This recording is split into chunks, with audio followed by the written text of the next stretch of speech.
describes what I am. I'm a retired Navy captain on a graduate of the Naval Academy. Served in nuclear submarines. I've got a real solid experiences in the Navy. Engineer, worked in shipyards, spent a lot of time at sea, and I've worked here in Washington in several commands, and so I think I've got a good record. I think we can apply that. The main thing I want to talk about tonight is go right into the bailout. I believe we really have a tough situation. It's solvable, but the critical point is we're laying off a lot of people. When they get laid off, they can't buy stuff.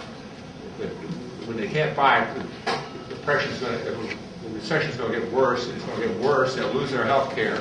We're going to have a disaster. So I'm saying, basically, bring Congress back into session now, provide $700 billion plus for jobs, not Wall Street or the banks. And I'm going to ask your help on this. I have an email. If you leave your email address back out there, I'll email you a copy, or I'll get some copies, give it to Stan, or send it to him. He can distribute it. But basically, the idea is to repeal that Emergency Economic Stabilization Act, the Wall Street bailout, and also enact legislation to end the illegal Iraq and Afghanistan wars. We need a lot of money to turn this thing around. Drastically reduce DoD spending.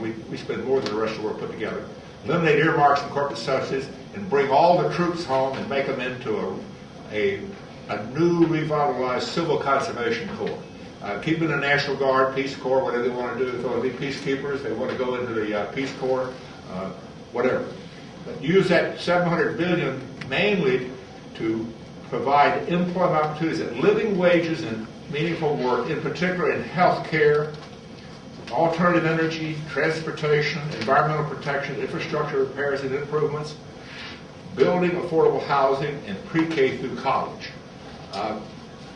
And also provide low-interest loans. I had a business loan that was pegged to the rate. When Bernanke came in, it started going up. It was guaranteed by the government. It was 14.75.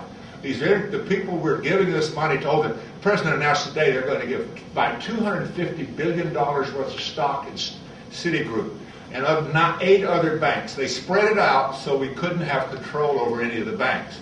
And what's going to happen is that money, the Citigroup don't need the money. Why they're not lending money is because they don't trust each other. They've lied to each other on these derivatives and on these mortgage-backed securities, and they know a recession is coming. They're not going to loan money because they know they won't get paid back. So we're going to have this problem, and it's going to be up to the government to really get the employment going.